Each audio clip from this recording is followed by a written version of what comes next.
Hey everyone, in this video I will show you how you can send one-time voice message on WhatsApp to anyone.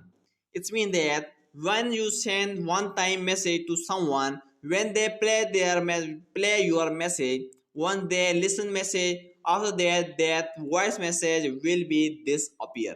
So you can do this. For that, just open your WhatsApp and select your chat where you want to send voice message. Now, in order to send one-time voice message, just click and hold on voice record option. And here you can see there is a written as a 1 inside the circle. So just you have to click on this one option.